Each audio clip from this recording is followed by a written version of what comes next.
Bueno, pues aquí estamos de nuevo en el curso de Sociología. Vamos a ver hoy del tema 5 que dedicamos a la empresa como institución social. Son temas, como he dicho ya en algún momento, que aunque son más propios, pueden parecer más propios de quien estudia administración de empresas, pues en el caso de quien estudia economía son también importantes, porque bueno, la orientación de los que tienen la formación en económicas no es solo, desde luego, la administración pública, aunque para muchos es uno de los caminos o los servicios de estudios de la banca, sino que al final pues mucho va a acabar trabajando también en empresas, haciendo cosas parecidas a lo que hacen, a lo que harán los egresados de administración de empresas. Además hay un elemento clave, por eso mantenemos en economía este tema, con estos temas, con estas características, y es que lo que estudiamos en sociología de la empresa, no en la parte de como institución, sino como organización, es aplicable plenamente también a todo tipo de organizaciones, lógicamente. O sea que mucho de lo que vamos a hablar, a ver, en estos temas relacionados con la empresa, sirve tanto para la empresa como para las administraciones públicas o cualquier otro tipo de organizaciones. Bien, pero en una parte importante, al hablar de la empresa como institución, sí que nos centramos en la empresa. Bien, el tema este lo vamos a ver en dos sesiones distintas. En una primera parte, en la que veremos pues, bueno, el origen del interés sociológico por la empresa como objeto de estudio, la prehistoria de una sociología de la empresa, antes de que existiera realmente, si se pudiera hablar de eso, y los primeros pasos en la formación, en la conformación de una teoría social, digamos, sobre el funcionamiento de la maquinaria productiva de la empresa, la organización científica del trabajo, el taylorismo y el fordismo. Y la segunda parte la dedicaremos a las escuelas más maduras que aparecen desde el primer tercio del siglo XX, la escuela de las relaciones humanas y las teorías sistémicas que maduraron en la segunda parte del siglo XX, y bueno, las nuevas temáticas que van interesando a la teoría social que se ocupa de la empresa, ¿de acuerdo? Bueno, pues vamos a empezar esta primera parte. Bien, la empresa es un objeto de estudio importante, no de los más importantes, de los que más ocupen a los sociólogos, pero es un objeto de estudio importante para la sociología. ¿Por qué? Porque es una institución fundamental de nuestras sociedades. Y desde el principio, precisamente desde el origen mismo de la sociología, está muy relacionada precisamente con el propio desarrollo de la empresa moderna y de la reflexión sobre esa empresa moderna que va apareciendo. La empresa es, pues desde el siglo XVIII aproximadamente, una unidad fundamental básica del desarrollo económico y social de los países que luego hemos llamado industrializados. Y para la sociología, por tanto, desde ese primer momento en que aparece la arqueología sociológica, ya en el siglo XVIII, pues empieza a verse como una de las instituciones, como decía, fundamentales. Pero no es una institución que haya surgido en ese momento. De hecho, bueno, como ocurre con tantas otras instituciones, términos, conceptos que se refieren a las organizaciones, hemos hecho referencia en algún momento, papel como de la Iglesia como organización, se han tomado tantos conceptos. Bueno, pues la palabra empresa también es una actividad, hace referencia actividades, acciones que ya existían previamente.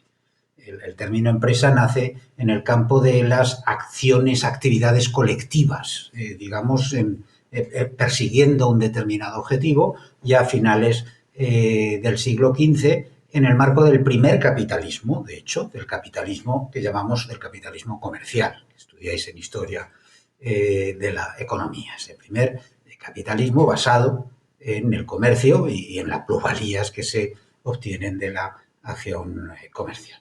Y la empresa, las primeras acepciones en que tiene la palabra, las primeras veces que se utiliza, está en relación con empeños pues de esa naturaleza, orientados, pues bueno, a veces casi tan místicos como utilitarios a la vez, como es la empresa de Cristóbal Colón, la empresa de Marco Polo, yéndose hasta la China en busca de las especias y a la vez, etcétera.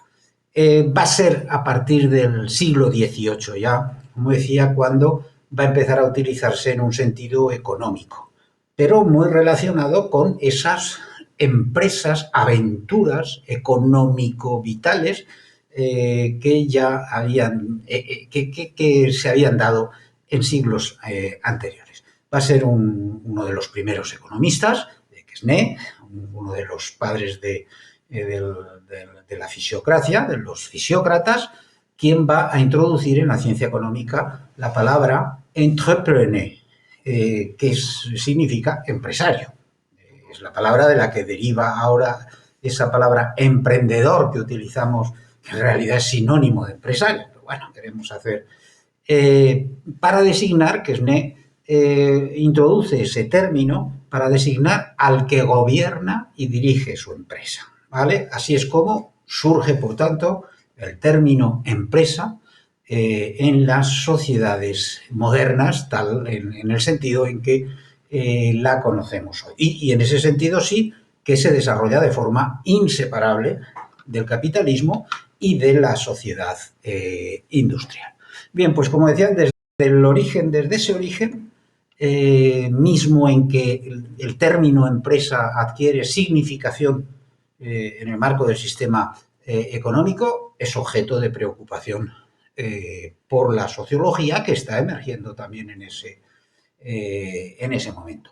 Antes ya, de hecho, de fundarse, como decimos que la sociología tiene esa acta de nacimiento con el curso de filosofía positiva de Comte, bien, pues antes ya de fundarse, Saint-Simon, el maestro de Comte, apuntó precisamente algunos conceptos esenciales de la sociología, algunos de los cuales todavía vigentes, justamente analizando las nacientes empresas industriales que le fascinaban y que, a su juicio, expresaban un poco el futuro del desarrollo del mundo. De hecho, fue el primero que utilizó la denominación de sociedad industrial para esa sociedad del futuro que atisbaba, en la que la gente trabajadora, y aquí metían en el mismo paquete, Saint-Simon, a los obreros y a los empresarios, es decir, a todos los que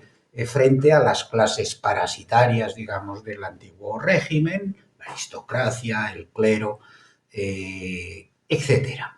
Bien, el término de sociedad industrial que Saint-Simon introduce no tuvo mucho éxito, pero paradójicamente muchas décadas más tarde, ya casi en el siglo XX, empezó a utilizarse para definir justamente en el sentido en el que lo había hecho Saint-Simon. Bien, pues por tanto, desde el origen mismo, y el discípulo de Saint-Simon, Comte, el que fundó la sociología, el que le da carta de naturaleza a la sociología, pues le va a prestar una atención importantísima también a la empresa. No es que le dedique muchas páginas en su curso de filosofía positiva o en los distintos textos que tiene, pero le dedica el espacio suficiente para entender que lo considera un elemento fundamental de esa sociedad emergente, en un sentido que aprendió, lógicamente, de su maestro Saint-Simon. Comte plantea cómo el impresionante desarrollo económico que se había producido en el marco de la Ilustración en el siglo XVIII y en la revolución, en los primeros amagos de la revolución industrial, cambios culturales, sociales, políticos, etcétera. Detrás de todo eso, Comte veía, y por eso pongo textualmente esa cita porque vale la pena entenderlo así, decía la combinación continua de dos clases, hablaba de clases sociales por tanto diferenciadas, pero decía dos clases distintas, muy desiguales en número, pero igualmente indispensables. Los empresarios, ya utilizaba ese término, poco numerosos, que poseyendo los diversos materiales, incluido el dinero y el crédito, dirigen el conjunto de cada operación, asumiendo pues la principal responsabilidad de los resultados, y los operarios, que era como la denominación que se utilizaba entonces, que viven de un salario y constituyen la inmensa mayoría de los trabajadores y ejecutan en una especie de intención abstracta cada uno de los actos elementales sin preocuparse especialmente de su concurso final. Fijaos que en esta frase, qué bien define Comte precisamente la naturaleza del trabajo industrial, del obrero industrial, que luego Marx pues, afinará y profundizará en un sentido más crítico, pero está aquí, ese proceso, ese trabajo ciego, digamos, dirigido por alguien, por otro que ha establecido y, bueno, bien. Pero desde una perspectiva radicalmente distinta a la de Comte, tan distinta que, bueno, en lo poco que llegaron a conocerse mutuamente los textos, sobre todo en el caso de Marx y Engels, despotricaban de Comte, por supuesto, se lo consideraba un monstruo reaccionario. Bien, pues desde una perspectiva radicalmente distinta, Marx y Engels publican en 1847, estamos en las mismas fechas en que Comte está dictando sus cursos y creando, digamos, la ciencia social, pues publican el Manifiesto Comunista. El Manifiesto Comunista, que ya lo veíamos al hablar de los tres grandes paradigmas, hay que entenderlo no solo como un manifiesto, es decir, como una llamada a la revolución, que no lo es en sí, más bien advierte de que se está produciendo una serie de revoluciones, sino como el documento, es uno de los primeros textos maduros, pudiéramos decir, de Marx y Engels, porque desde luego se nota la participación de Engels, pero que sintetiza muy bien su interpretación de la historia. O sea que, aparte de ser la base doctrinal del comunismo, es una base de interpretación conflictualista de la historia y introduce ya, por tanto, una visión muy particular del desarrollo de las empresas y de las relaciones que esas empresas que están instituyéndose como motores de la economía en ese momento, pues se relacionan con los trabajadores. Por eso aquí incluyo una cita también. Pudiéramos ver precisamente, si analizamos esos dos fragmentos en paralelo, pues muchos elementos comunes, pero la orientación es radicalmente distinta. Dice, la industria moderna ha transformado el pequeño taller del artesano patriarcal en la gran fábrica del burgués capitalista. Masas de obreros amontonados en la fábrica están organizados militarmente. Son como simples soldados de la industria. Con esto está diciendo en realidad lo mismo que decía Comte. No, colocados bajo la vigilancia de una jerarquía completa de oficiales y suboficiales. No son solamente esclavos de la clase burguesa, aquí hay la ruptura radical con esa visión de Saint-Simon y Comte, no son solamente esclavos de la clase burguesa, del Estado burgués, sino diariamente, a todas horas, esclavos de la máquina, del contramaestre y sobre todo del mismo dueño de la fábrica. Bien, es decir, lo que vemos desde el origen mismo de la sociología y del fenómeno de la empresa capitalista industrial moderna, pues son como dos líneas claramente diferenciadas de acercamiento al fenómeno social de la empresa.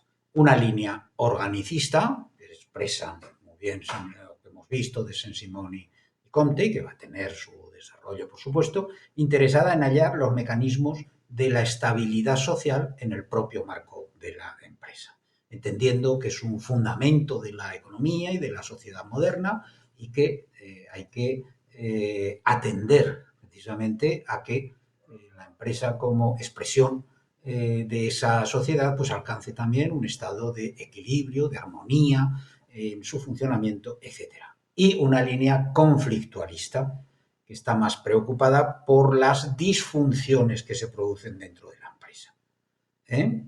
Además de por las que ésta provoca con el resto de la sociedad. Es decir, son dos líneas muy distintas que la veremos aparecer en mayor o menor medida. Lógicamente no podemos ver todo el desarrollo.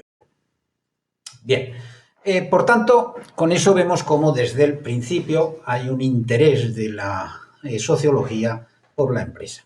Y hay tanto interés que hay, digamos, una serie de líneas de especialización distintas en la sociología que se ocupan de la empresa y en general de la actividad económica de forma entreverada muy a menudo. Líneas de especialización, campos de especialización. La sociología tiene una particularidad como área de conocimiento en el ámbito de la universidad, es que hay una sola área de conocimiento, sociología. Al contrario que en economía, por ejemplo, que hay teoría económica, economía aplicada, economía de la empresa, hay una serie de líneas de especialización. Bien, pues en el caso de la sociología es solo sociología como área de conocimiento, pero hay, por supuesto, veíamos en el primer tema, las temáticas son, bueno, inacabables, inacabables. Bien, pues en las líneas de especialización que se han ido construyendo en el análisis de los aspectos relacionados con la empresa, pues son distintas. A veces coinciden los sociólogos en trabajar en una y otra, pero no suele ser a menudo. Tenemos por un lado una sociología industrial, que digamos es la tradición norteamericana del estudio de los aspectos de los problemas humanos que se producen en el interior de la fábrica, un análisis de la productividad, etcétera, pero que se olvida, digamos, de las interacciones de la empresa con la sociedad. Eso, bueno, ha marcado una serie de estudios a lo largo del siglo XX. Luego está el ámbito de las relaciones industriales, que también es en el ámbito anglosajón, que reduce su campo a las relaciones y conflictos entre obreros y patronos. Podríamos asimilar a relaciones laborales, pero la denominación anglosajona que se empezó a utilizar desde el principio es de relaciones industriales. Está luego la sociología del trabajo, que es una parte de la sociología de la empresa que se ocupa de ese aspecto del trabajo, aunque sale a veces de la empresa, porque la sociología del trabajo se ocupa también del trabajo en otros ámbitos, el trabajo como autónomos, de la propia conceptualización, significación social del trabajo, de la valoración cultural, etcétera. Bien, luego la sociología de la empresa propiamente dicha, que la definimos como ciencia sociológica de los problemas sociales planteados en y por la empresa, que es un ámbito de especialización que, bueno, pues ha tenido bastante peso en algunos momentos, ahora tiene menos. Tenemos luego la sociología de las organizaciones, que es una disciplina que tiene personalidad propia, digamos, y un campo de estudio más amplio que el de la sociología de la empresa, pero que coincide en la metodología, en el tipo de problemas tratados, en la conceptualización, en la terminología, etcétera. Se ocupa de la comunicación interna, de las relaciones formales e informales, del liderazgo, del poder, etcétera. Y luego está la sociología económica o socioeconomía, como la denominan algunos, que estudia otras instituciones, además de la empresa. No solo la empresa, sino otras instituciones económicas. Bueno, esto por tener una visión de esos acercamientos. Bien, pues vamos a ver en concreto, en lo que se refiere a la empresa, pues algunas, las más importantes de las teorías, de las bases epistemológicas o metodológicas, porque va todo conectado, de acercamiento a la empresa desde la sociología o en general de las ciencias sociales, y vamos a empezar pues viéndolas de una forma resumida en esta línea del tiempo, de alguna forma que va desde el siglo XIX, los inicios del siglo XIX, pues hasta la actualidad, hasta el siglo XXI, en el que estamos. Tendríamos esos inicios, unos inicios, bueno, no científicos en el sentido que entendemos ahora las ciencias sociales, intuitivos, ni siquiera estrictamente sociológicos. Veremos cómo hay como dos visiones ante el progreso, una utópica, otra crítica. Bueno, pues aquí hay una serie de economistas como Adam Smith, David Ricardo, están los socialistas utópicos, está Comte, Spencer, alguno de los fundadores de la sociología, Durkheim, están Marx y Engels, meteríamos en este paquete, vamos a ver algunos fragmentos. Después, con el siglo XX, a finales del siglo XIX y primeros años del siglo XX, se va a desarrollar la organización, lo que llamamos la organización científica del trabajo, que es, digamos, la voluntad de construir una disciplina científica en torno al trabajo. Ahí van a aparecer otros temas, la superposición de organizaciones formales e informales, el tema de la burocracia. Y bueno, pues aquí vamos a ver, bueno, fundamentalmente las aportaciones de Taylor y Fayol, de los ingenieros que introdujeron esa organización casi militar en las formas de producción. Vendrá luego como reacción, en buena parte, a esa escuela de la Organización Científica del Trabajo, la escuela de las relaciones humanas. Digamos que en el caso de la sociología, el desarrollo de esta escuela implica un poco la consolidación, de la maduración de una sociología de la empresa la Escuela de Relaciones Humanas se va a ocupar ya más de los trabajadores que de la producción, sin olvidar la producción. Por supuesto, vamos a ver cómo ya tiene una visión social del hombre como más importante que la máquina, que fascinaba, digamos, a la anterior. Y vamos, bueno, hablaremos aquí de Mayo, de Tom Mayo, de Chester Barnard. Bien, y la siguiente oleada de gran teoría, porque luego después, pues bueno, hemos tenido algunas teorías nuevas, pero no podemos hablar de grandes teorías. Estamos hablando de las teorías clásicas de las cuales seguimos bebiendo de una forma u otra, aunque a veces sea para criticarla, en que veremos la empresa como sistema, va a ser un salto, digamos, y aquí pues hablaremos del sistema de relaciones industriales, de la organización como sistema abierto, de la interacción entre la empresa y el entorno, de los temas de liderazgo, de comunicación, etcétera. Bien, y finalmente, pues ya desde las últimas décadas del siglo XX han ido apareciendo una serie de temáticas nuevas. Hay nuevas tendencias también en la sociología de la empresa, en los estudios organizacionales, pero que no aportan realmente respecto a estas grandes corrientes clásicas nada realmente nuevo, aunque a veces se utilicen unas terminologías muy vaporosas.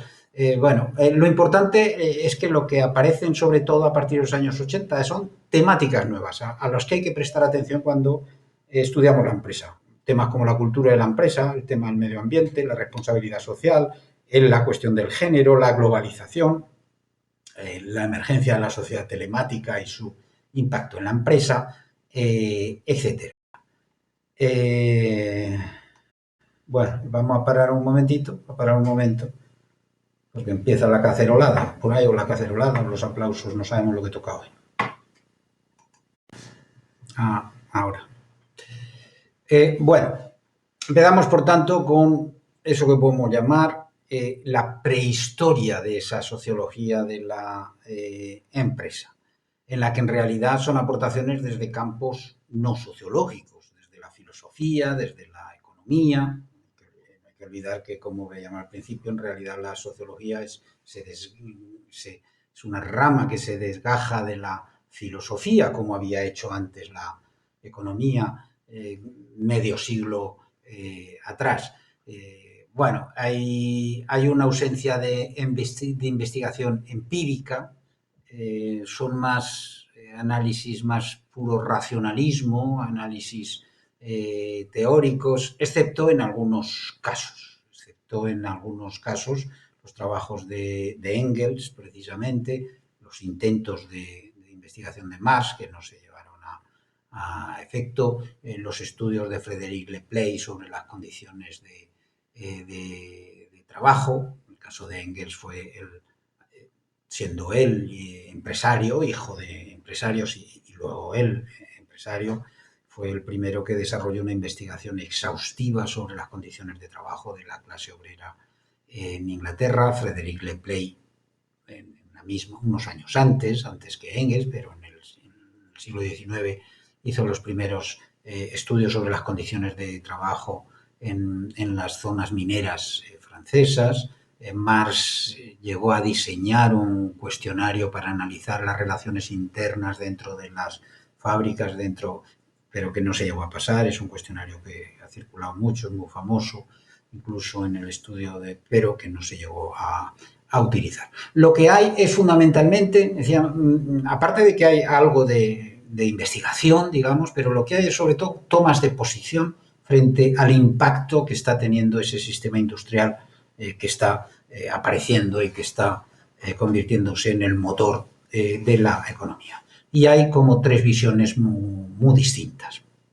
Están los optimistas, que pudiéramos llamar, entre los cuales, por supuesto, está Adam Smith, uno de los padres de la economía clásica, que estaba fascinado por las nuevas empresas que se estaban formando y sobre todo por la forma de organización del trabajo dentro de esas empresas, el proceso de la división del trabajo.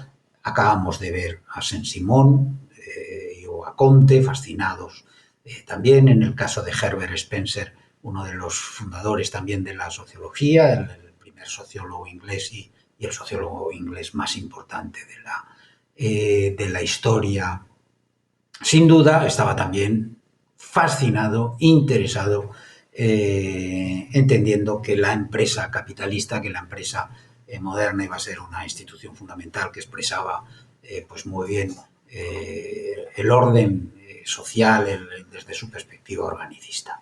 En segundo lugar, tenemos otras aproximaciones que son críticas, digamos, o sea, que están un poco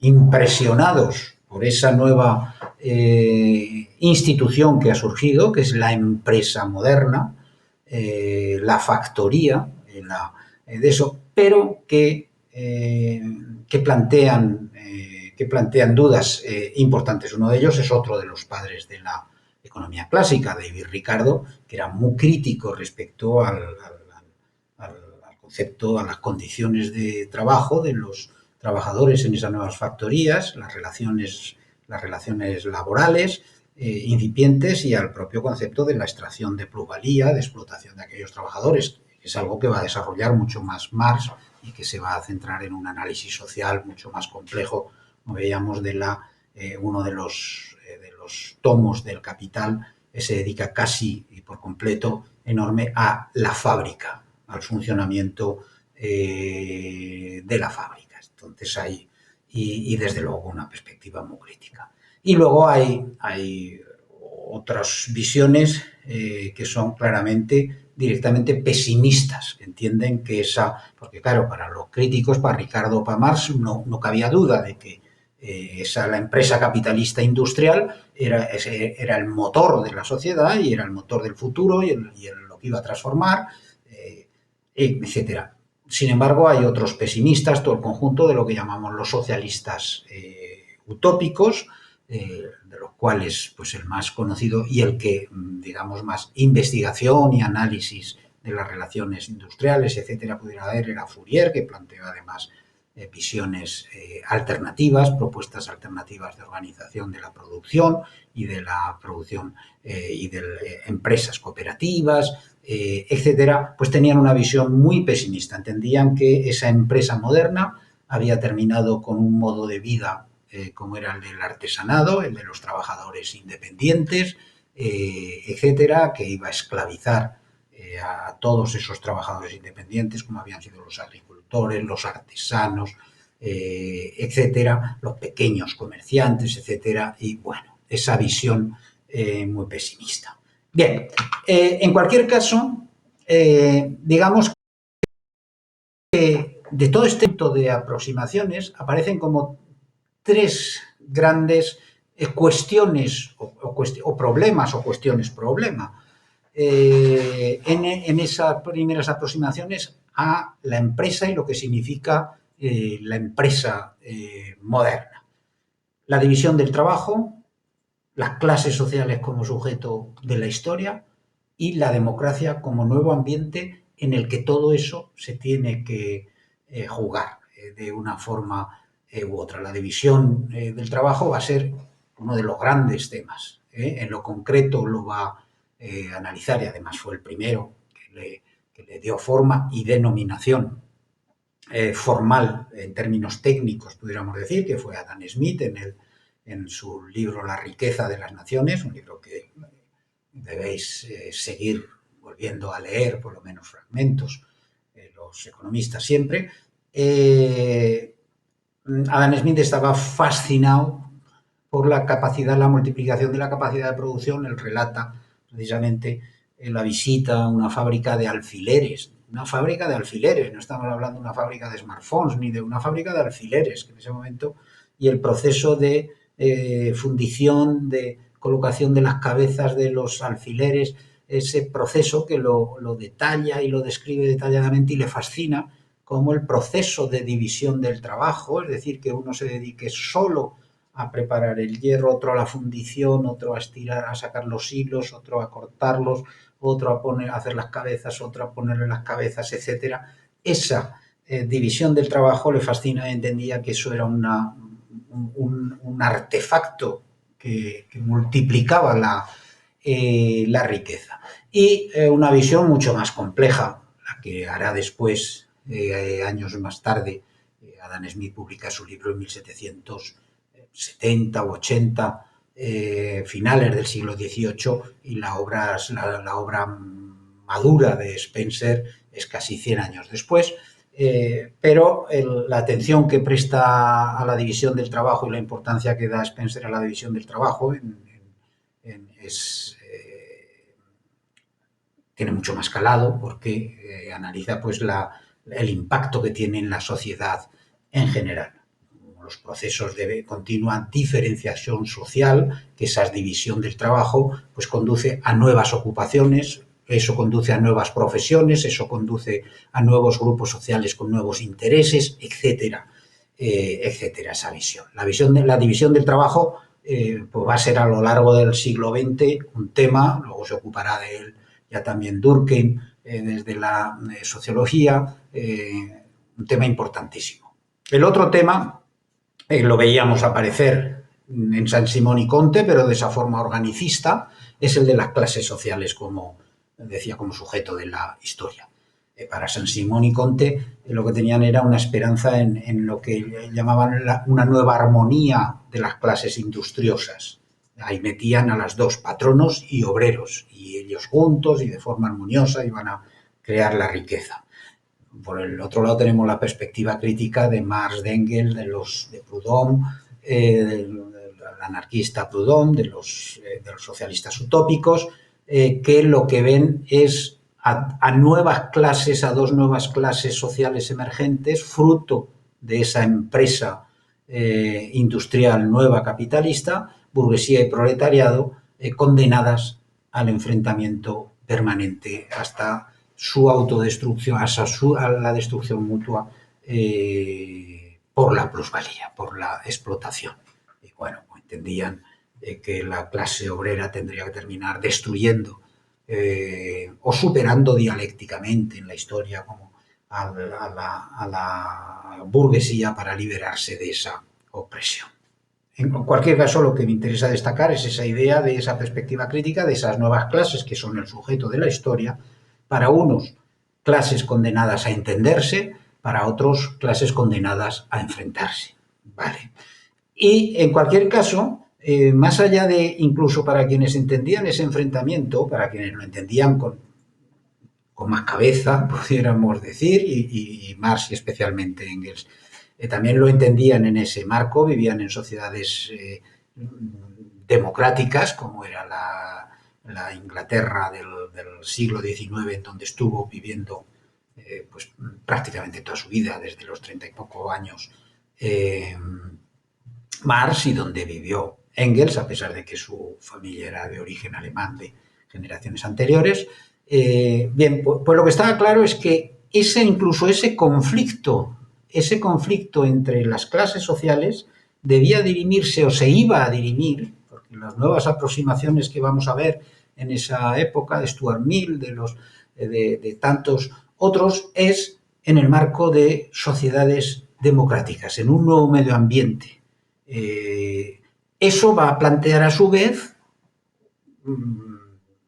unas nuevas cuestiones que luego irán apareciendo después en el siglo XX, como qué pasa con el paso de la evolución de la democracia política, que es lo que está emergiendo en el siglo XIX o madurando en el siglo XIX, con la democracia económica. ¿Qué pasa en la fábrica? Si la sociedad se rige de forma democrática y la fábrica es una expresión, una parte de la sociedad, ¿qué pasa con la democracia dentro de eso? En cualquier caso, esa idea de ese peso de la democracia en esa sociedad emergente marca que ese enfrentamiento de clases debe darse en un marco de relaciones regladas, de relaciones racionales.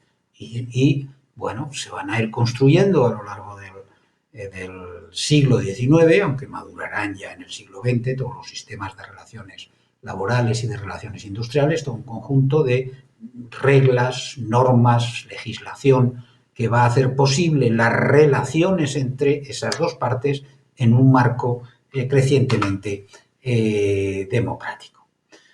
Bien, pero sobre todo ese magma de aproximaciones más o menos teóricas, fruto de estudio de investigaciones en el trabajo de campo, a finales del XIX lo que vemos es que ya se han consolidado unas grandes factorías que están empezando a hacer una producción en masa importante y que presentan problemas nuevos de funcionamiento, de gestión interna mucho más complejos y sobre todo de organización de el trabajo. Y no es extraño así que pues, aparezca a finales del siglo XIX toda una corriente a la que llamamos organización científica del trabajo, que no es más que un intento de comprender de forma científica, intentando hacerlo desde la base de la ciencia, de las ciencias según los mismos principios que las ciencias de la naturaleza, una comprensión científica de los mecanismos del trabajo en las fábricas y de los mecanismos de la administración y la organización en las empresas. ¿Qué va a conducir a esto? Pues bueno, primero, Marx decía, uno de las frases más, bueno, no muy conocida, pero más importantes en cuanto a entender cómo funciona la sociedad de Marx, la sociedad, que más decía que los hombres, los seres humanos, solo se plantean desafíos que pueden alcanzar. Lo decía lógicamente pensando en su propia idea de lo que iba a ser el futuro de la sociedad. Pero es cierto, sí que es cierto que de alguna manera, cuando aparecen determinadas teorías o determinados logros tecnológicos, etcétera, pues detrás está algo que conducía ineludiblemente. No es que haya una teleología, pero es evidente que hay algo que conducía. Bien, pues ¿por qué aparece a finales del XIX esa organización científica del trabajo? Pues primero porque se había dado un desarrollo previo de una serie de ciencias que están muy vinculadas con el trabajo, más o menos directamente. Una, la fisiología, que a lo largo del siglo XIX avanzó de una forma impresionante. El conocimiento exacto ya de todos los componentes del cuerpo humano, de cada músculo, de cada nervio, de todos los procesos. Es decir, se sabía qué ocurría con cada parte del cuerpo cada vez que hacía algo esa parte del cuerpo. Otra disciplina importante que avanzó bastante dentro de la física y la química fue la energética, es decir, empiezan las leyes de la termodinámica, es decir, una serie de principios que tienen mucha relación también con el trabajo y que tienen mucha relación con la fisiología, cuando vemos las posibilidades del cuerpo humano, haciendo el desarrollo de la psicología, que empieza a convertirse ya a tener voluntad de disciplina científica también, y va a aprender a tener herramientas de gestión de las relaciones interpersonales, y el propio desarrollo de la sociología, por supuesto. Por tanto, ese desarrollo de una serie de ciencias que permitían ya lanzarse a esa comprensión científica de esos mecanismos de trabajo.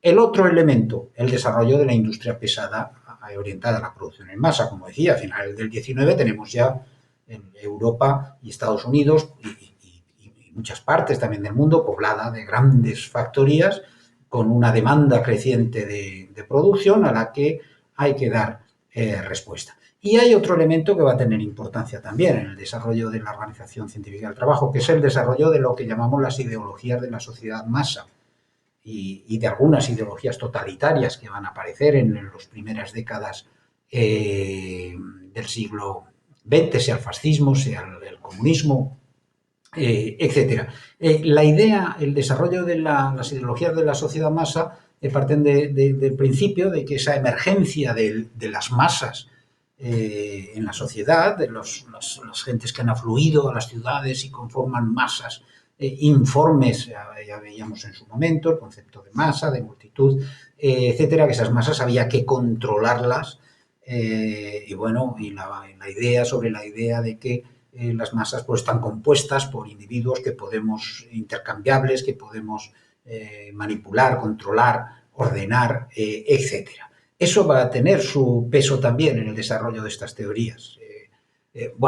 En cualquier caso, todo eso va a cuajar en esa organización científica del trabajo que se convierte, que arrasa en las primeras décadas, en la primera década del siglo XX, se convierte en una moda imparable en las 2 décadas siguientes, en 2 direcciones. Una, que va a intentar hacer esa comprensión científica de la organización del trabajo en ejecución, y ahí va a ser Frederick Taylor el que va a aportar sus propuestas, y otra línea que se centra, que intenta entender, comprender, racionalizar y plantear unas leyes científicas también para la estructura administrativa de las grandes organizaciones. Va a ser Henry Fayol quien vaya a aportar.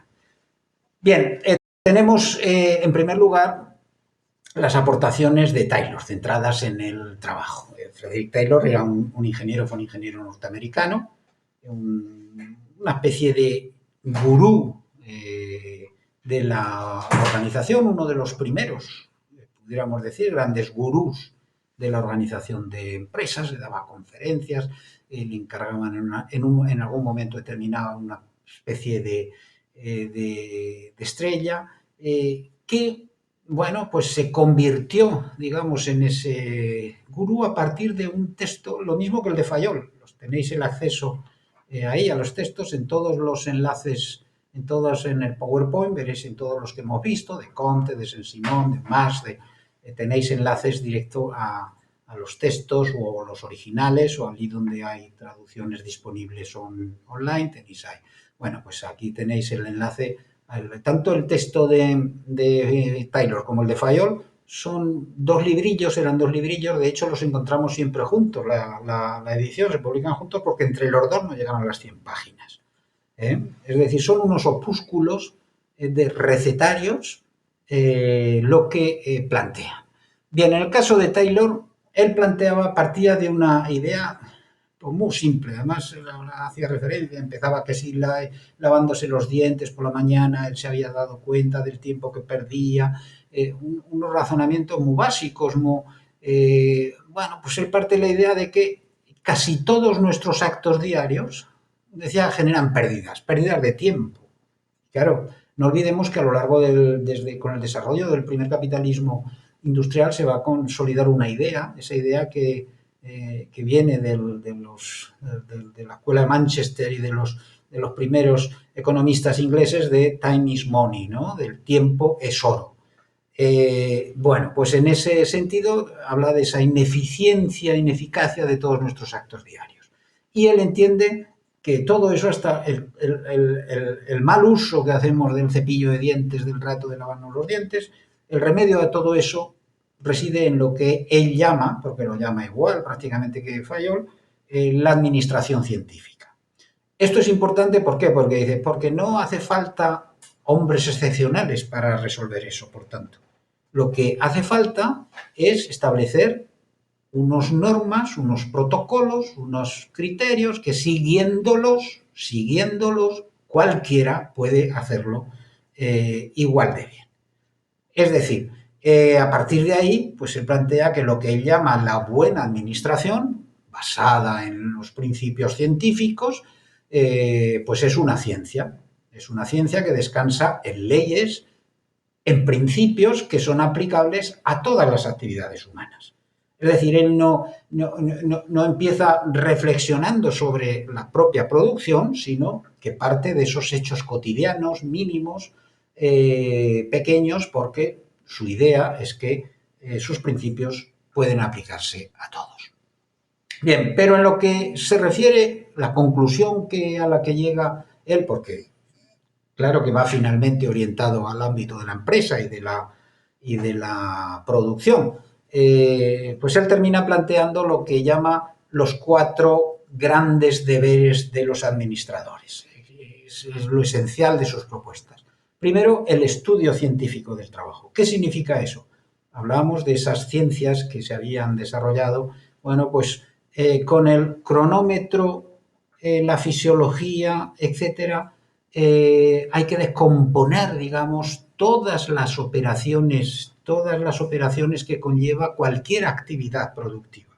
Medir el tiempo que dedicamos en cada una de esas operaciones. Conocer bien, por tanto, mediante la observación sistemática científica, cómo se producen, cuántos movimientos tenemos que hacer para, volviendo a ese alfiler que había visto, que había fascinado Adam Smith, cuántos movimientos tenemos que hacer para estirar el hilo, para cortarlo, para colocar el alfiler, etc.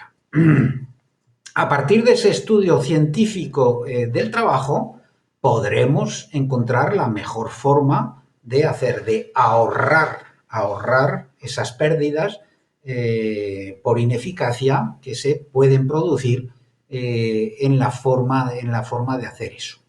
El segundo elemento, primero, por tanto, el estudio del trabajo científico, definir las tareas claramente, cómo se deben hacerse. En segundo lugar, selección científica también, es decir, en función de las capacidades de cada cual, de las habilidades, etcétera, y entrenamiento del obrero. Si hemos definido bien cada una de las tareas, su duración, los movimientos que hay que hacer, lo único que tenemos que hacer es, si hemos seleccionado adecuadamente a las personas que puedan hacer esa tarea, es entrenarlos a que la realicen. El tercer deber que él planteaba, a pesar, y veremos que de hecho pues tiene unas consecuencias, la Organización Científica del Trabajo, el taylorismo y el de eso, tiene unas consecuencias, en algún sentido, bastante duras, pero sin embargo no hay que olvidar que el tercer deber que planteaba Taylor era el de la cooperación cordial con los obreros, y además prestaba mucha atención a esto, a pesar de que él en casi todos los encargos que le hicieron, pues la verdad es que tuvo bastantes problemas y conflictos.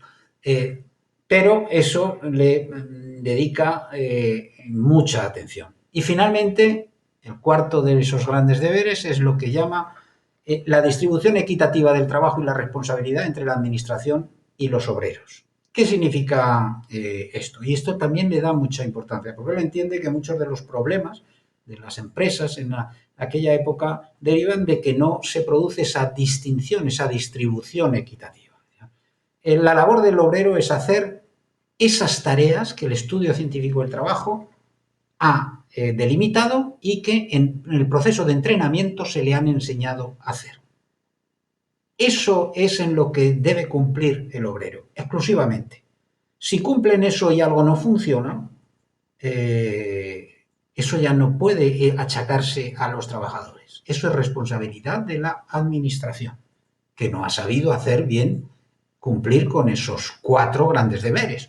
O no ha hecho un buen análisis del trabajo, o no ha hecho una buena selección y un buen entrenamiento, o no tiene una cooperación cordial con los trabajadores. Por tanto, hay que distribuir qué es responsabilidad de cada cual. ¿De acuerdo? Bien, todo esto a la Organización Científica del Trabajo le dedicaron mucha atención los primeros sociólogos del trabajo de la escuela francesa, George Friedman sobre todo, aquí le falta una N, año a año me doy cuenta cuando lo estoy leyendo, George Friedman es con 2 N, es uno de los grandes sociólogos franceses del siglo XX y uno de sus discípulos que era Bernard Mottet, que él ya podemos considerarlo un sociólogo de la empresa. Tenía ya un trabajo sobre sociología de la empresa. Bien, bueno, pues Mottet, aunque Mottet sea el discípulo y Friedman el maestro, digamos, pero para entender esto mejor lo tenemos que decir en sentido inverso. Para Mottet, la clave de esa aportación de Taylor está en una distinción que tiene relación un poco con ese reparto de la responsabilidad que hacía el cuarto deber. Dice, la clave está en la distinción entre concepción y ejecución del trabajo. Y eso es importante. Es decir, lo que intenta la Organización Científica del Trabajo, dice Mottet, es diseñar trabajos que permitan un ritmo continuado, indefinido, sin agotar al trabajador. Como en esas películas que se ven de la guerra o de nazis o de malos, de malvados, donde hay tortura, ¿no? Dice que se tortura a la gente, pero hasta un límite, que no pierda la conciencia, porque si no ya no le es útil al torturador que quiere obtener información, ¿no? Los espías y esas cosas. Pues en ese sentido, dice Mottet, eso es, digamos, la clave de la Organización Científica del Trabajo. Esa idea, esta foto que aparece aquí, que hace referencia a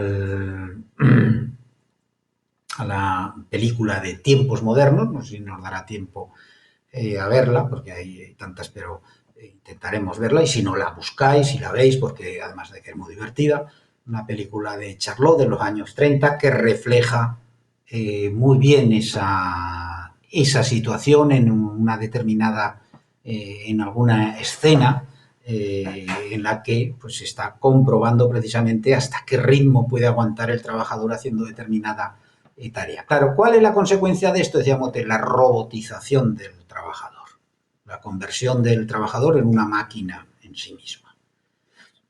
Y George Friedman afina más todavía y lo deja. ¿Cuál es la clave a su vez de eso? Pues el cronometraje. Él entiende que toda la Organización Científica del Trabajo descansa en un elemento, el cronómetro. Y en ese sentido, dice, la principal innovación consiste en medir los tiempos parciales de trabajo, definiendo tiempos útiles, tiempos muertos, movimientos necesarios e innecesarios, porque el objetivo es determinar el mejor y único camino para hacer cada una de esas tareas. El cronómetro que es la gran exaltación. El reloj, pensemos que el reloj aparece precisamente, se desarrolla con la sociedad industrial. Antes no existían, y algunos relojes, y hablamos de los relojes de sol, de los relojes de agua, de no sé qué. Había relojes desde siglos atrás, pero la sociedad no utilizaba el reloj para nada hasta que llegó la fábrica. Prácticamente hasta que llegaron las fábricas no se utilizaron los relojes. Bueno, pues un paso más allá fue la llegada del cronómetro, de la medición detallada, milimétrica del tiempo mediante el cronómetro. Está vinculada precisamente a ese desarrollo. Bien, un concepto que va estrechamente... Bueno, va bien. Un concepto que va estrechamente vinculado al taylorismo, que va a ser, digamos, la doctrina, porque se convierte en una doctrina el taylorismo, que va a marcar, pues, la primera mitad del siglo XX, aunque aparezcan enseguida otras, pero va a marcarla, es el Fordismo. El Fordismo es un concepto que está estrechamente relacionado con el taylorismo. Ha marcado el sistema productivo, digamos, pues hasta finales del siglo XX, hasta que ya llegaremos en su momento a esos temas, se produce la crisis del sistema industrial. Bien, ¿qué ocurre? Que esas enseñanzas que Taylor desarrolla, esas reglas, esas recetas que Taylor desarrolla, esa distinción entre concepción y ejecución, la división de tareas y la especialización, la asignación de tiempos, se va a encontrar con la innovación que va a introducir Henry Ford en su fábrica de coches, que son las transportadoras en cadena, en primer lugar.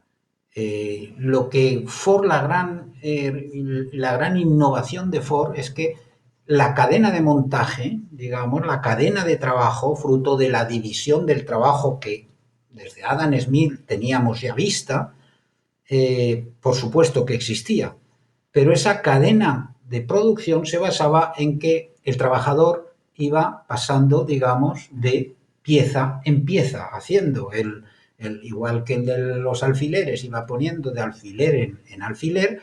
Son productos muy pequeñitos, pero de piezas más grandes. El del botijo iba pasando de ponerle, hacerle los dibujitos de un botijo a otro botijo a otro botijo. El que hacía las mesas, uno de ponerle el repujado de una a otra, etcétera. Bien, pues lo que introduce en la construcción del automóvil Ford es que el trabajador no tiene que moverse de pieza en pieza, sino que es la cadena, la transportadora, la que le va poniendo las piezas por delante de él. Eso es la gran innovación que plantea. Eso va vinculado a otro elemento, que es cuando eso fue posible. Además, eso fue posible cuando la energía eléctrica posibilitó que eso se hiciera a un ritmo fijo. Es decir, la regulación automática del ritmo de trabajo. Esa movilidad de las piezas, inmovilidad de los trabajadores, de los obreros, y esa posibilidad de marcar un ritmo gracias al impulso eléctrico en la escena, decía, de esa película de Chaplin, de Tiempos Modernos, se refleja muy bien precisamente la forma en que se juega con el ritmo de la cadena. Bien, pues la unión de esos dos elementos dio lugar a lo que hemos llamado el Fordismo, es decir, el sistema de producción de las grandes corporaciones durante prácticamente todo el siglo XX, fundamentado en la producción automática y masiva del siglo XX, y en el siglo XXI sigue funcionando, solo que ahora hay otros elementos, pero bueno, en buena parte de la industria del mundo, en China, en la India, en tantos otros sitios, sigue funcionando exactamente igual con las mismas normas del Fordismo. Eso se convirtió, esa unión de los principios de Taylor y de Ford, en una especie de doctrina, casi una religión, en los años 20 del siglo pasado, además que traspasaba incluso ideologías, no había, da igual, era en el ámbito comunista que en el ámbito capitalista. En los países, en la Unión Soviética y luego en los países de obediencia soviética, pues se implantaba el mismo sistema de producción, allí bajo la forma se llamaba de stajanovismo, es una denominación que viene del culto al trabajo que daban de un, bueno, Stajanov fue un obrero que consiguió no sé cuántas cosas. Y por supuesto eso se hacía, según los planteamientos, no al servicio del capital, digamos, sino del Estado y del partido, el producto de eso, pero la forma de organización era la misma. Bien, aquí tenéis está el enlace ahí abajo, porque ya no me atrevo a darlo, no sé si lo reproducirá, pero tenéis el enlace en el PDF para ver, es un pequeño vídeo que vale la pena, igual lo vemos en clase, que es la historia del Forte en Argentina. Es un vídeo, está muy bien porque se refiere a Argentina, pero expresa muy bien en muy pocos minutos cómo fue la llegada al Forte. Fue el coche que popularizó, digamos, el automóvil entre las clases medias, lógicamente, en aquella época, pero que popularizó el automóvil en las clases medias, que incluía en Estados Unidos a la clase obrera. Y los cambios sociales que tuvo como consecuencia esa innovación. Bien. Naturalmente, esa especie de doctrina que se construye en torno al taylorismo va a generar desde el principio visiones, análisis muy críticos de sus resultados. Más allá de que el gran logro del taylorismo no hay crítico que se lo niegue, y es que posibilitó el desarrollo de la industria de consumo de masas y sigue posibilitándolo allí donde se aplica. Eso es incuestionable. Ahora, desde un punto de vista científico, digamos, desde la ciencia social, se plantean problemas, algunos pues de tipo pues casi epistemológico, ¿no? Dice, no se puede considerar eso una ciencia, la organización científica del trabajo, es una técnica más bien. Una técnica donde se aplican principios científicos, por supuesto que sean, pero es una técnica orientada a aumentar el rendimiento del utillaje y de la mano de obra. Por tanto, podemos hablar de ciencia.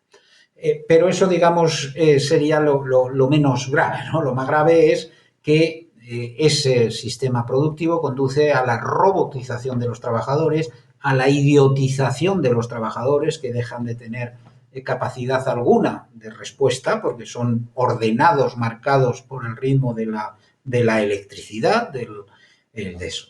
Y luego, desde otro punto de vista, estamos viendo la sociología de la empresa, desde otro punto de vista, esto introduce un problema nuevo en la gestión de las empresas.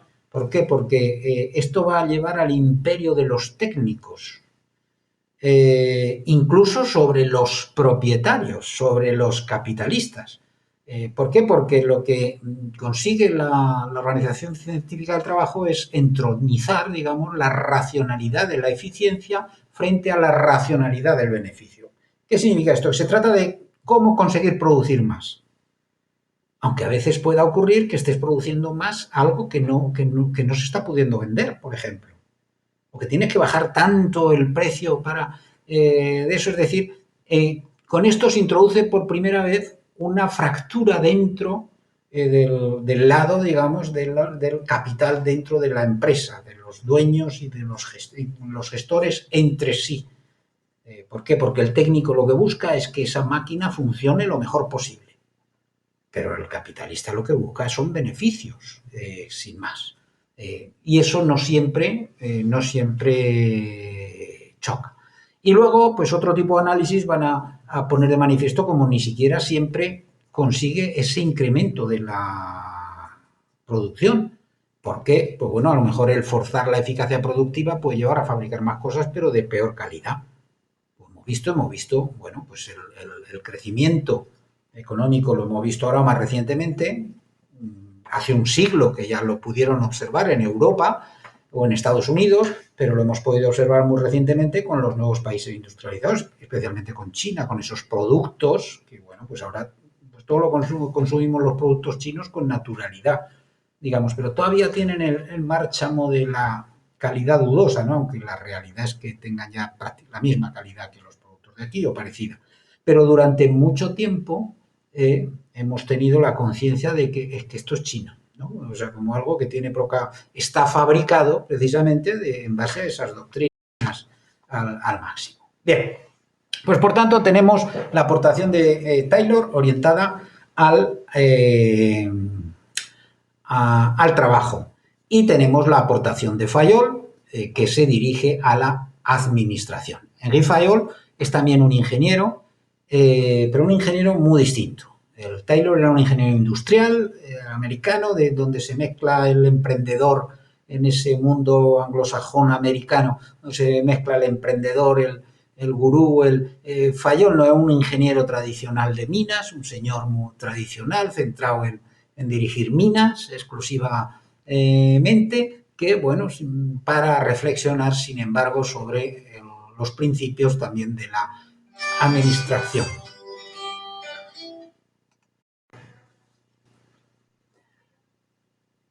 Bien, decía que el Fayol lo que propone se dirige al ámbito de la administración. Y esto es importante porque los principios de Fayol son los que han rigido durante todo el siglo XX y siguen rigiendo la administración en general, la administración pública, todo tipo de organizaciones. Bien, pues él hace su propuesta también en su mini librito de recetas sobre la administración científica. Bien, se centra en un aspecto solo, además de la empresa, igual que Taylor se centraba en el trabajo. Él empieza por distinguir lo que son las funciones u operaciones básicas en las empresas, todavía siguen estudiándolas así en organización de empresas, las funciones u operaciones básicas que hay en una empresa, que son una serie de funciones técnicas, la producción, la fabricación, la transformación, de eso se ocuparía Taylor,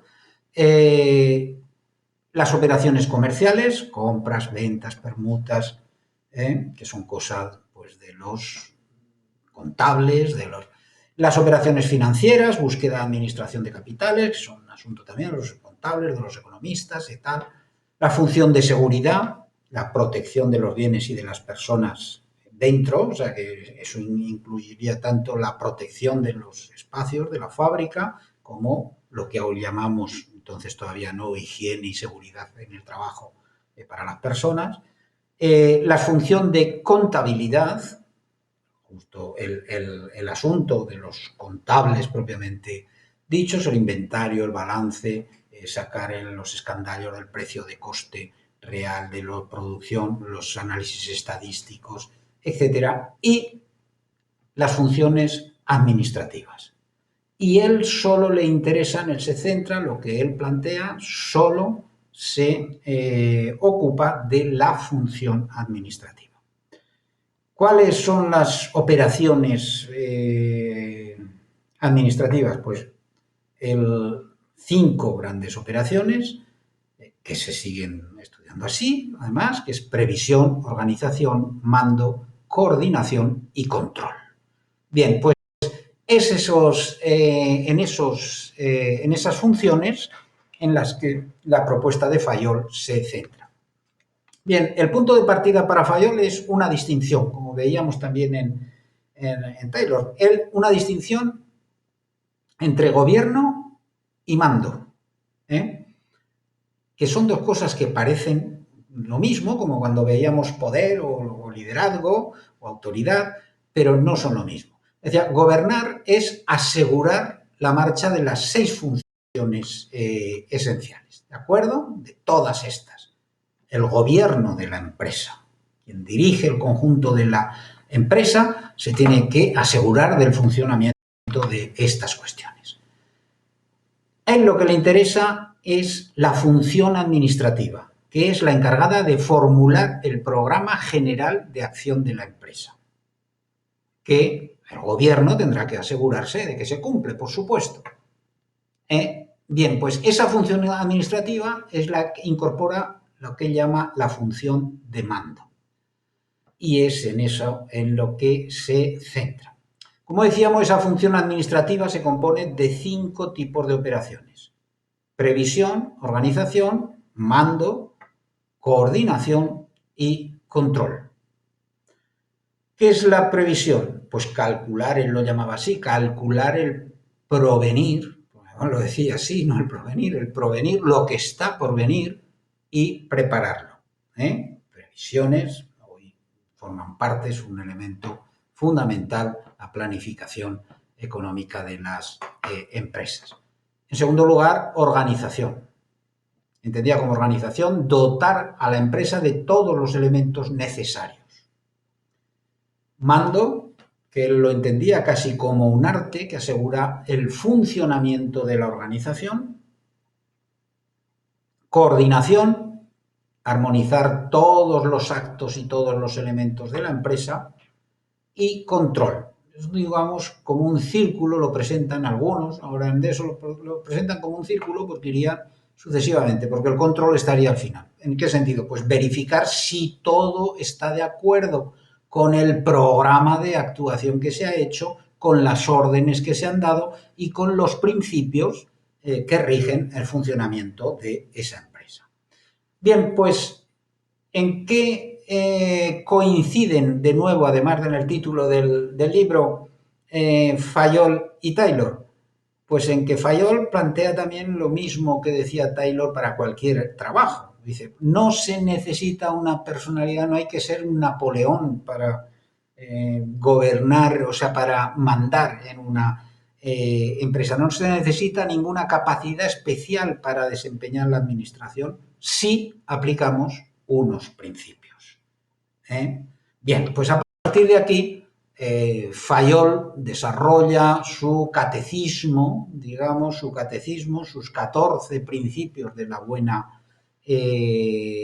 administración, que van a ser el de división del trabajo, que era una cosa asumida, es decir, la división del trabajo, cada tarea distribuida en su lugar, en su momento, etcétera. El principio de autoridad y responsabilidad, que tiene mucha relación con lo que veíamos en Taylor, la idea de el poder tiene que responder de sus actos.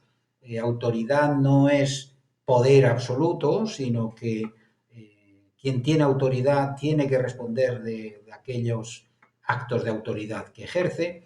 El siguiente principio va vinculado con eso, es el de disciplina, el de obediencia a la autoridad. Además, esto se tiene que expresar, la disciplina está en los signos externos, decía Fayol, era, bueno, pues un poco a partir de las doctrinas de Fayol, muy militaristas en muchos sentidos, como veremos, pues se hicieron extremadamente populares los uniformes en las empresas, en las fábricas y en las empresas, los bedeles con uniformes que parecían coroneles, ¿no? Vosotros ya no lo habéis visto eso, más que en las películas todavía, pero yo todavía ibas a determinadas empresas, a un banco, a determinados sitios, y los porteros en los hoteles todavía quedan en algunos hoteles, se ven esas cosas, ¿no? De esos de las concharreteras. ¿Por qué? Pues porque Fayol planteaba que era fundamental hasta en esos signos externos la denominación en la puerta de los sitios, el espacio guardado para el aparcamiento según la categoría del directivo, etc. Bien, el principio de unidad de mando. ¿Qué significa el principio de unidad de mando? Que a cada persona solo le puede mandar una persona. No le pueden mandar 2 personas a la vez. Ese es el principio de unidad de mando, porque si no... El siguiente, el principio de unidad de dirección. Todos deben trabajar orientados con unos mismos objetivos. El principio de subordinación del interés individual al interés general.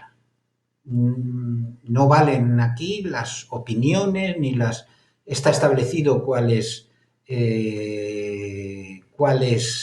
el objetivo general, esa unidad de dirección, y los individuos tienen que adaptarse y aceptar ese interés general. Otro principio es el principio de remuneración. A Fayol le interesaba la existencia de una remuneración justa por el trabajo que cada cual realiza. A veces cuando se habla de los procesos de explotación, ¿no? Hay que tener en cuenta que en todos estos principios, igual que veíamos en Taylor, hay una preocupación y una obsesión, incluso, de hecho, en el Taylorismo, pues el Fordismo, perdón, Ford y el Fordismo en general introdujeron en realidad unas mejoras en las condiciones de los trabajadores como no se habían visto hasta ese momento. Bien, el principio de remuneración. El séptimo, el que llamaba el grado de descentralización. Es importante la unidad de dirección, es fundamental la unidad de mando, pero a la vez, decía, es importantísimo el saber delegar, el saber dentro de la pirámide de la autoridad qué debe ocuparse cada cual, no asumir tareas que corresponden, que pueden delegarse a órganos inferiores, porque de otro modo, pues al final se va a empantanar el funcionamiento. El noveno, el principio de jerarquía, hace referencia a que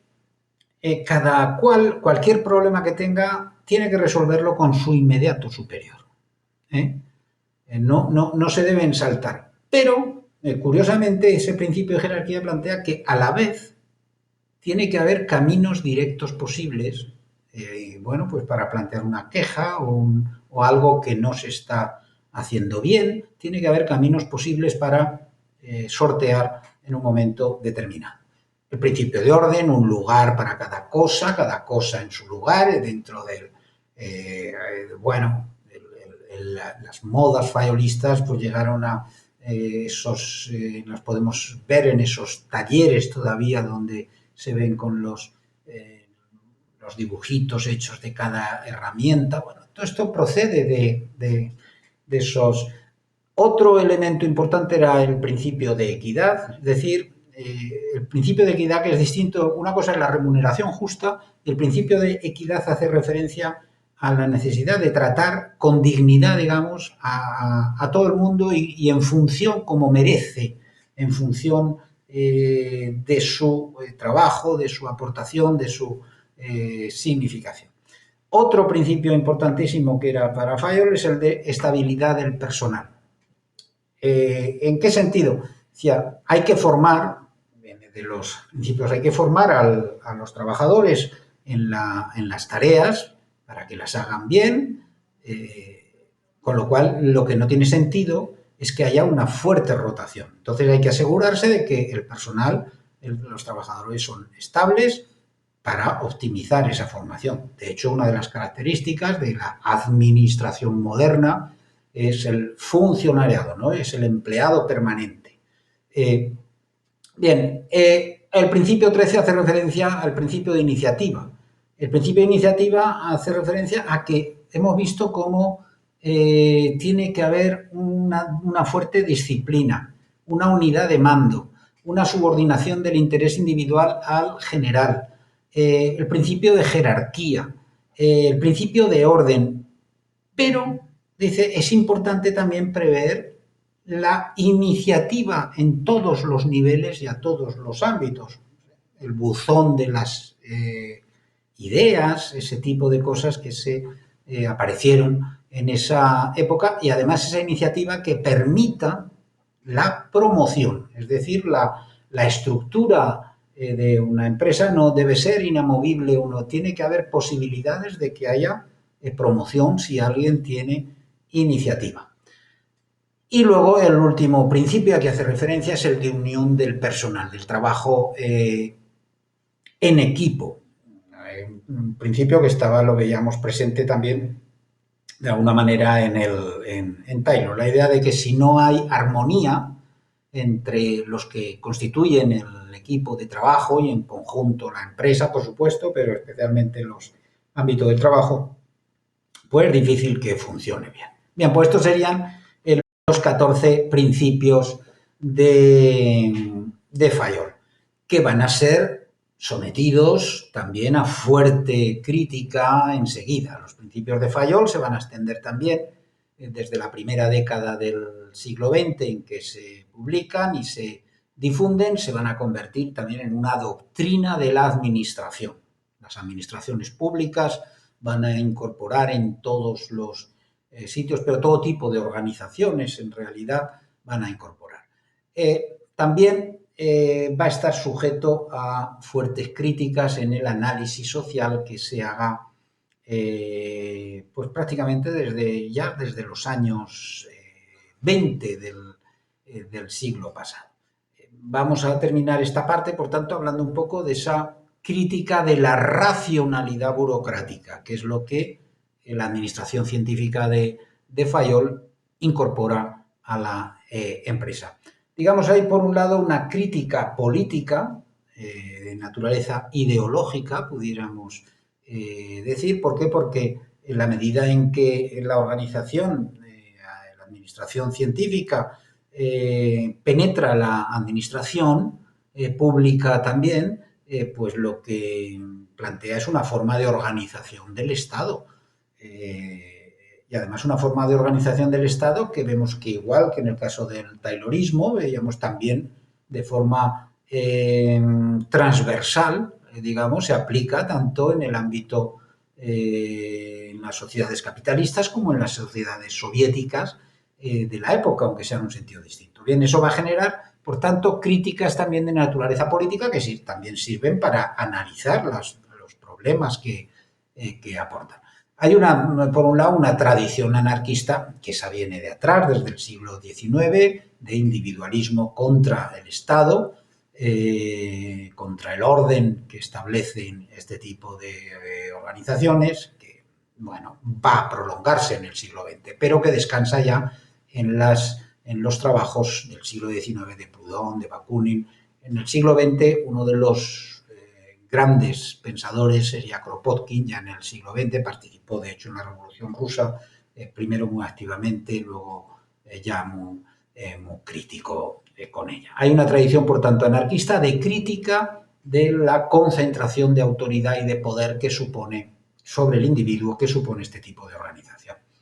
Desde otra perspectiva, a partir de los años 30, en que la Unión Soviética se convierte en lo que llamamos el estalinismo, ¿no?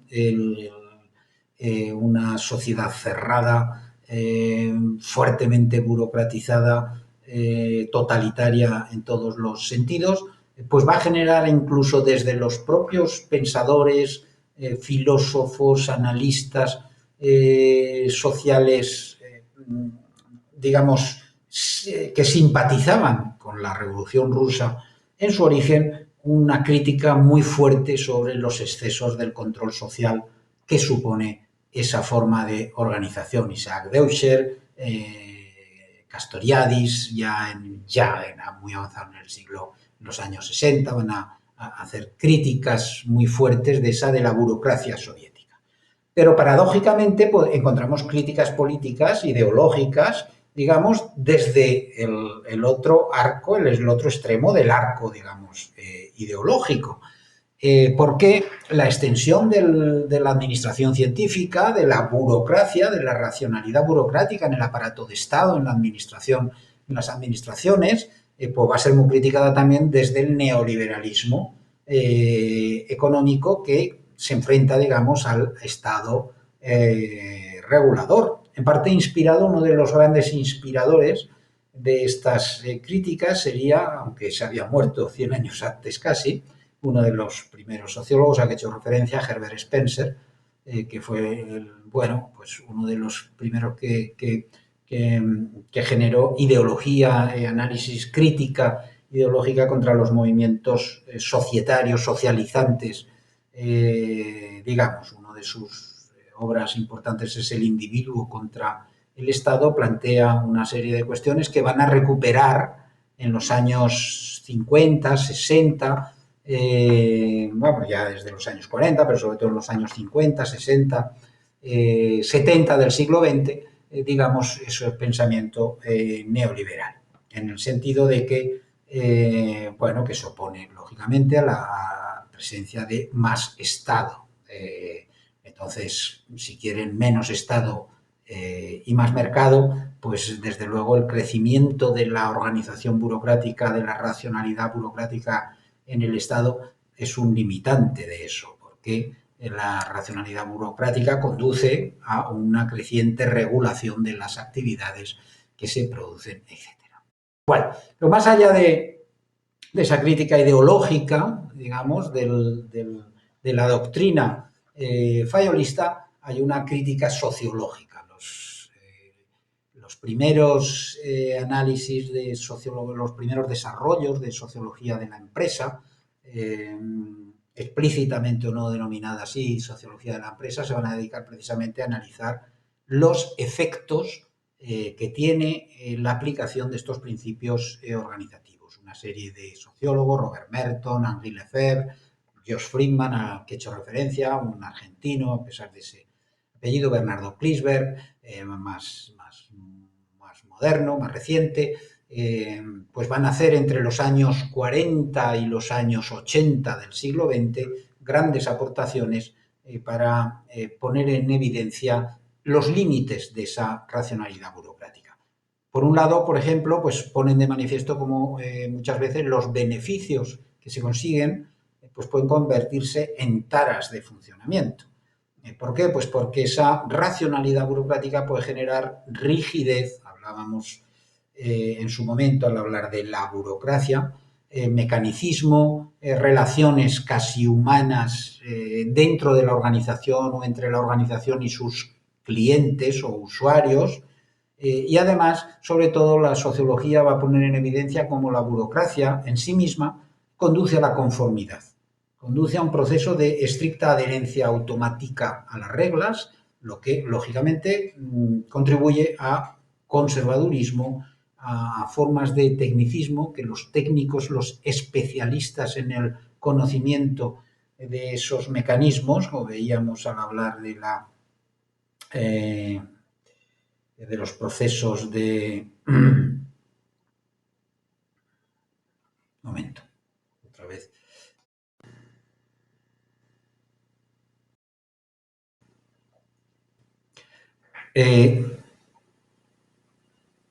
Si decíamos, el control de los especialistas, de los que conocen el mecanismo, cuando hablábamos de los procesos de oligarquización, del poder carismático, etcétera. Es decir, esos problemas que genera que hace que las organizaciones no siempre sean tan eficaces como la teoría plantea. Luego, otro aspecto, esto lo puso en evidencia algunos trabajos de Robert Merton, uno de los grandes sociólogos americanos del siglo XX, es que no tiene en cuenta lo que él llamó, que es un aspecto importantísimo, que se aplica en muchas direcciones, lo que llamó las consecuencias imprevistas de la acción social. En la medida, he hecho referencia muchas veces a eso, la dificultad de la ciencia social, porque nosotros no podemos manejar nunca todas las variables como en las ciencias de la naturaleza se puede hacer en muchos de los casos. Bien, por eso podemos planificar una acción pensando que va a tener una serie de efectos, pero siempre puede haber consecuencias imprevistas. En el caso de la organización burocrática, Merton señalaba muy bien en alguno de sus trabajos cómo hay una serie de procesos, la ignorancia de la norma, el simple error en el proceso, colocamos el sello donde no se debe, que falta, lo que él llamaba la imperiosa inmediatez del interés. Hay una cola, pero al final veo que allí detrás está un primo mío, o de eso, a ver cómo me las arreglo para pasarlo para adelante, eso puede generar los propios valores, el sistema de valores, en ese chi cultural que orienta la acción de los individuos, puede ser uno más proclive a la corrupción, por ejemplo, o al autoritarismo, etcétera. Por tanto, esos elementos que son imprevisibles, pues hace que esa maquinaria no funcione como teóricamente.